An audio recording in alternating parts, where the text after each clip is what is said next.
Kot Lakhpat jail سے NAB کی حراست میں منتقل کرنے کی آپ کے خیال میں کیا وجوہات تھیں؟ ہر وہ وجہ ہو سکتی ہے کہ جس کا تعلق جو ہے نا کسی میرٹ کے ساتھ نہ ہو. کوئی ایسی تحقیقات نہیں تھی کہ جو کوٹ لکھپت جیل میں جا کے نہ ہو سکتی. کسی قسم کا کوئی ان کو سیکیورٹی خدشہ کوٹ لکھپت جیل میں نہیں تھا. یہ صرف جو ہے نا اپنا پاکستان کے سیاسی حالات سے جو ہے نا اپنا ان سارے جو ہیں اقدامات کا واسطہ ہے, اور ان کا واسطہ ان تھریٹس کے ساتھ ہے کہ جو انہیں میاں نواز شریف اور PMN کے ہر کارکن کے ساتھ وابستہ ہیں. ان کے تھریٹس میں آپ کے جو بیانات آپ نے ٹویٹر پہ جو ریلیز کیے اس میں آپ نے اپنی بہن مریم نواز کی صحت کے حوالے سے بھی ٹویٹ کی ہے.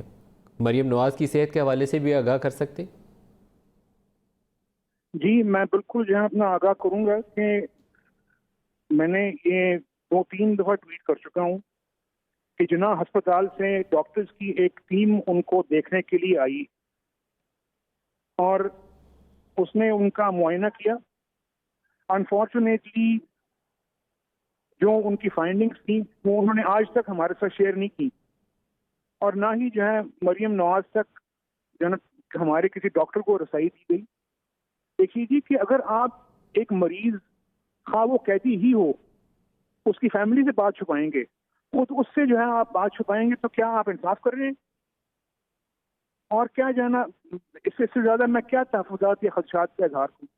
اور مجھے نہیں معلوم کہ ان کے لیے ان کو کیا مسئلہ ہے, لیکن آپ یہ دیکھیے کہ ایک طرف میاں صاحب کی طبیعت جو ہے اچانک بگڑ جاتی ہے, اور ان کی جو یہ اب کی بیماری ہے ان کی پرانی بیماریوں سے اس کا تعلق ابھی فی الحال جو ہے کچھ ثابت نہیں ہوتا.